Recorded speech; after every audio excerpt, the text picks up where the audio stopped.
Welcome. This is MoneyHeart, where we explore the emotional side of money. I'm Camille Diaz, and today we're discussing teaching kids to talk about money. My guest is Nicole Smith. She's a wife, mom of 5, entrepreneur, and co-owner of the Southeast Tulsa division of 1-800-WATER Damage. Nicole, welcome to MoneyHeart. Thank you, Camille. I'm excited to be here. Excited to have you. You shared a story with me when we talked before about your mom's money strategy and how it inspired and empowered you and also helped you get into a really big pile of debt. Could you kind of tell us about how you grew up and how that came about? Yeah, so I love the costume because Thank you. So last time we talked, I was telling you my mom is the greatest human being on earth, and she is the epitome of I am woman, hear me roar, and I love the costume with that all together. So, awesome. Thank you. For the majority of my adolescence, I was raised by just my mother, single mom, and she kicked butt at life, at just raising me, showing me how to be independent, and she was just incredible role model on so many different levels. I give her so much credit for where I am today, for a lot of different things, good and bad. But yeah, so she just always put on this. She was always a strong person. She was always the strong mom, and she never let you see weakness, I guess. And that carried over into money as well. We never talked about money as far as good and bad. What should you do? What should you not do? Didn't know what an investment was. And as far as I knew, credit cards were just a normal feature to life. You used credit cards. And I didn't know that she was struggling. I didn't know that my family was struggling. Even later when she got married, I always thought we were doing great. That's just the way it was presented to us. So when I became old enough to leave home, she took me down to the bank. We got a credit card, and I maxed that sucker out. And it was just this pattern, just a routine. And I genuinely thought I was doing things the right way, and I had the same mentality of I'm strong, I'm independent, I don't need anybody to tell me what to do. I know what's right. I don't need anybody else's opinion on the way to do my life.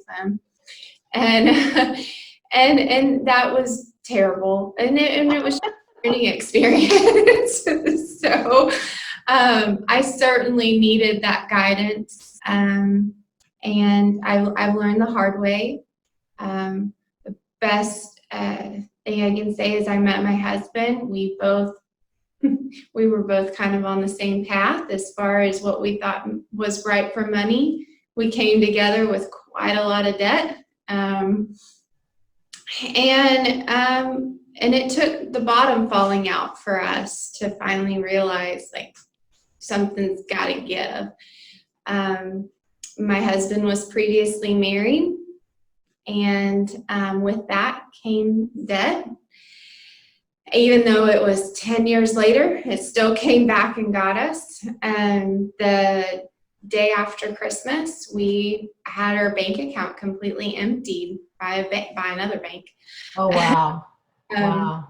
That's not the kind of Christmas present anybody wants.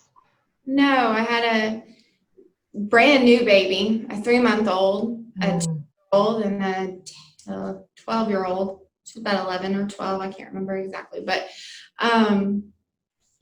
day after Christmas, and we had nothing. It's the end of December, January rent was due. We actually had a contract on a house that we were building, our dream home. Oh.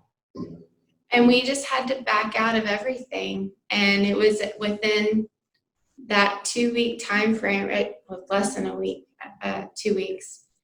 By January 1st, we drove back to Tulsa and got my daughter enrolled back in Broken Arrow. And we moved back in with my in-laws. We were completely homeless. Did you lose your deposit on the house? Usually when you're building one, you've got to put some money up front. I forgot what your earnest money. Yeah. Yes. They kept every penny of that. Mm-hmm. So, and I can laugh about it now. In the thick of it, it was really difficult. It was really hard. It was one of those, you just didn't know what was the next punch going to be. And I love looking back at it now because it's my oldest daughter, she was old enough to obviously grasp what was happening to our life, Mm-hmm. And I know that she realized that. And that's something, like I mentioned earlier, we didn't talk about growing up. We didn't talk about money. Well, when you kind of go from living this life to falling down with your kid alongside you, you kind of have to talk about it. She quickly became aware of where we were, and we weren't going to hide things from her, and wanted her to understand too. I felt like with our kids, you want them to always have that security that you're taking care of them. Mm-hmm.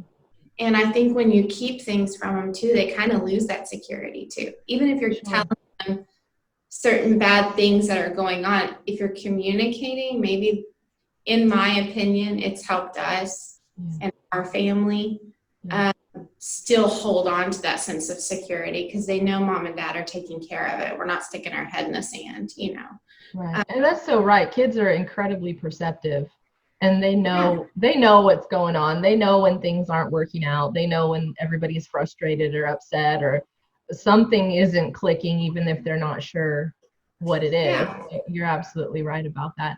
And And I'm not really sure why. I mean, most of my friends think what we do is completely unorthodox. You don't talk about your money with your kids. You don't. It's this big secret. And I think part of it is they don't want, and we've experienced this too. With our oldest, you don't want them to think you have all this money and then they expect you to spend it on them. So right. Yeah. Well, you have money for that. I can get this new thing. Yeah. Well, you told me how much money you make, whew.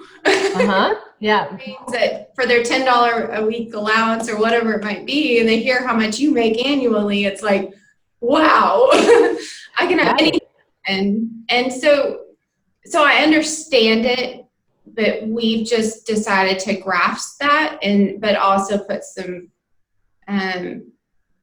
features in place, I guess, to make her also understand that we're not just given this check and we get to go play with it. Like, it has a purpose.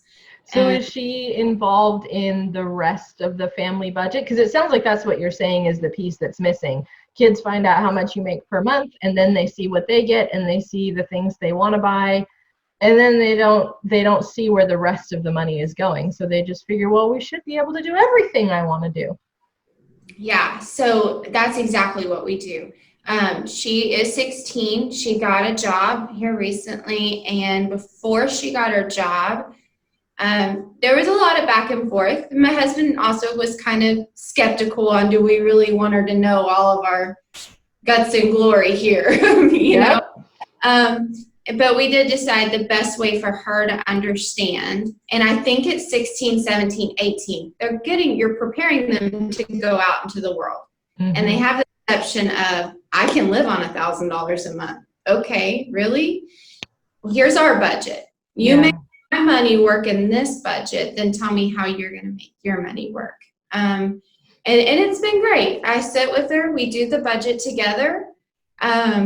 And she knows, she understands. We do a $0 budget every month, but every dollar has a purpose, and that's how we live by. But so she can't just ask. I have a budget for kids' clothes. I have a budget for kids' extracurricular.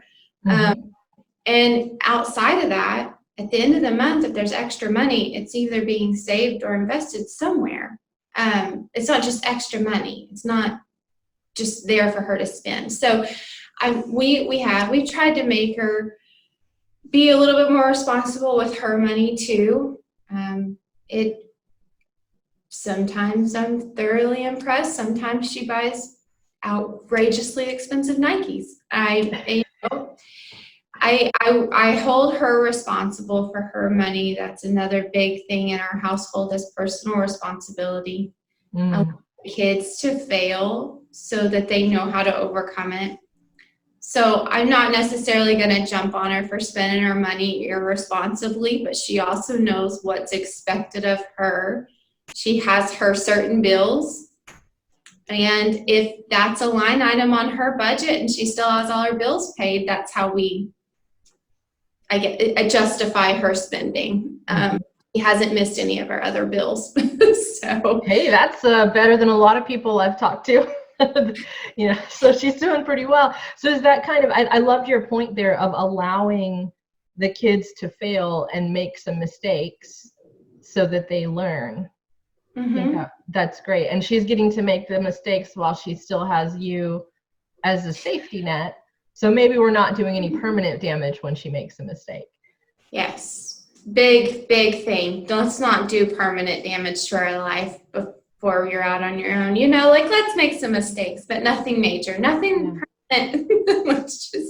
But I would rather my kids make mistakes in my house than send them out on the road and they have no clue what they're headed towards. I want them to understand what goes into buying a house. I want them to understand what goes into buying a car. We did that recently. We refinanced our house and I had our mortgage statement out and it explained what all was going to interest, Oh, yes. Year period. And it blew her mind. And I'm like, this is why we want to pay cash for stuff. Not that we obviously didn't pay cash for our mortgage. There's a lot of people that do. We're not there yet. So, but it was it was a great opportunity to show her on a grand scheme what interest does to your life. And it's never ending if you stick to it. So it's been great. My other four are very young. They have a little bit of a different opinion of money. $100, I think I was telling you a story that they found a $100 bill in my purse and my son just thought we were the richest people in the world. And well, clearly you are. You have $100 bill. And that was for our bills. This actually isn't my money. It's PSO's money, but okay. Yep. It's just trying to teach them we don't pay an allowance in our house. They do their chores that they're expected to do as members of our home. We help each other. But they're rewarded at the end. I will put a dollar amount on, if you do this could earn you this, for $5. Or right now their biggest thing is a Nintendo Switch. And as much as I'm against that, it's been great talking about it. Because I put I don't even know how much those are, but I'm assuming probably $300 or $400. Sounds right to me. I have no idea. Somebody just told me about that the other day and I'm like, it's a what? Yeah. Yeah. Well, so my son found a $1 bill and he's like, we're almost there. And I'm like, you need 400 more of those to get this. Yep. And you could see the light bulb just go off. Like, wow, I've got a lot of work to do. So to start, not almost there. Yeah. That was a great teaching moment, though. I think that's an excellent point of taking advantage of those teaching moments as they come up, rather than just sitting the kids down and being like, you're going to learn about money today, waiting for them to ask for something or want something or bring it up or have an interest and then saying, okay, great. you want that thing, you have $1, it costs 400, you need 399 more dollars. What does that look like? Let's go get out 399 Lego pieces and see how close we are, or beans in a jar, or whatever way to move that stuff around. Yeah, that's a fantastic idea that makes it so simple to talk to them. It's worked for us. I know it's not conventional and it's not what most probably are doing, but that is just how we've decided to change it generationally. It just was handled so differently for us. And again, I take personal responsibility. I keep saying that. I don't blame my parents for anything that I went through. I made that decision and I should have done the research, but it was that's just what I knew. So that's how I did it. And so now I fixed it. Josh and we worked really hard to fix and pull ourselves out of where we were. And to look back on it, my goodness, God had his hand on every step of the way. And now looking where we are today, it was the biggest blessing of what we went through and where we are now.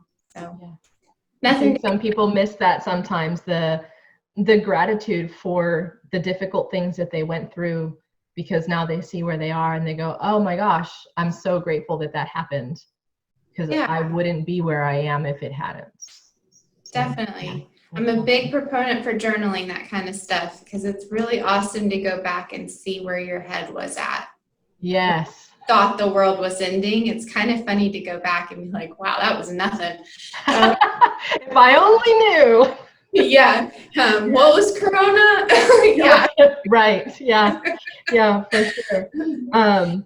So as your older one, hits 18, 19, 20, kind of transitions out from your house, are you going to bring up the next one and put them next to you doing the budget? Is that kind of the plan? Absolutely. Each one will. Okay. Yeah. Absolutely.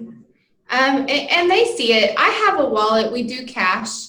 So they're part of it anyways. They help me separate the cash out. I have this wallet that has all of its little folders in it. Mm-hmm.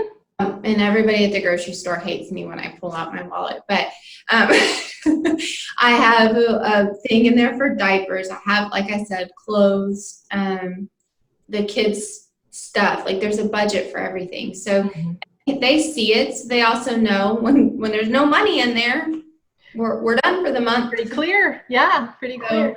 Yeah. Yeah. So I plan on, I definitely Cannon will be next. He's 7 right now. He'll be 8 this year. It'll be a minute before he's ready, but that is the plan.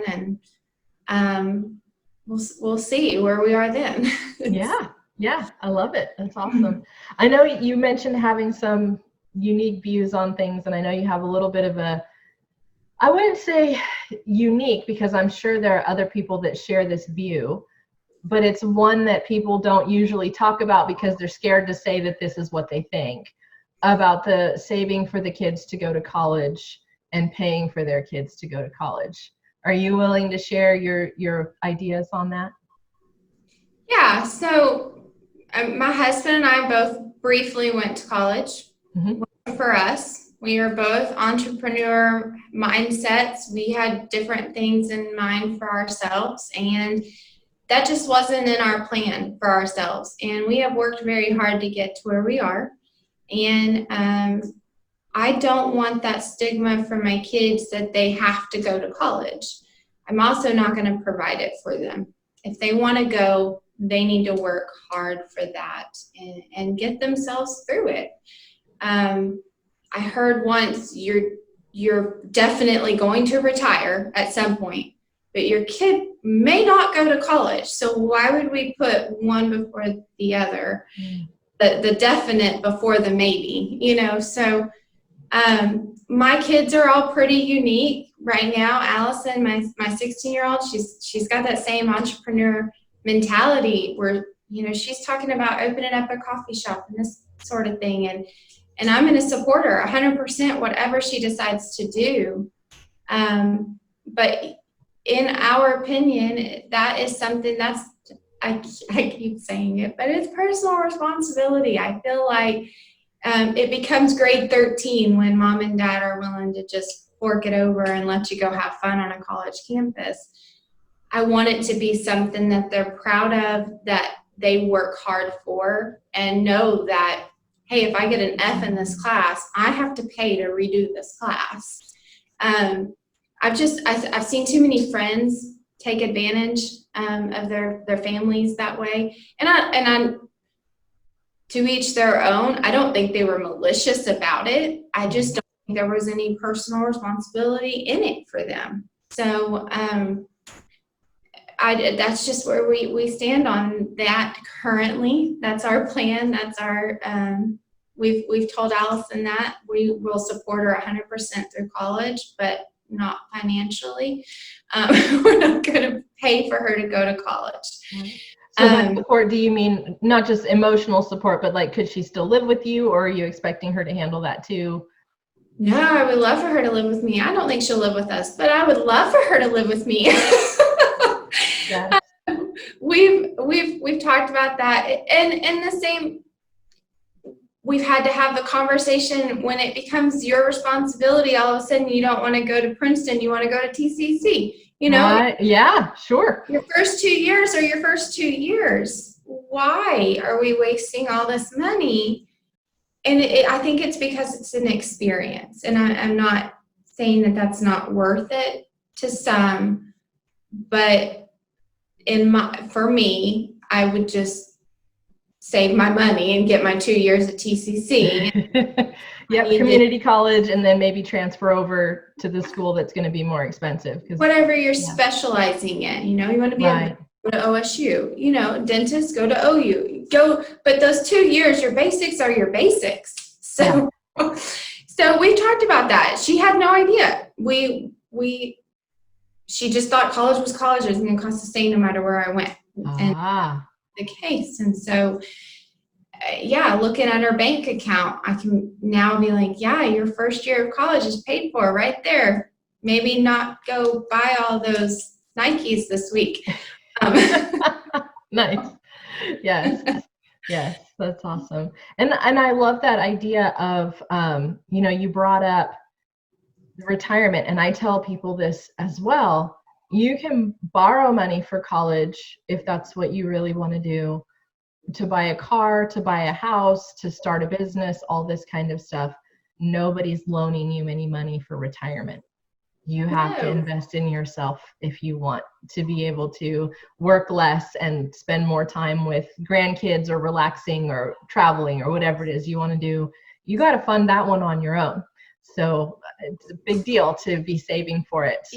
Yeah. And that's our goal. Like, we can't wait. I'm not going to work for the rest of my life. I have friends who are like, I'm never going to quit my job. I'm like, sure.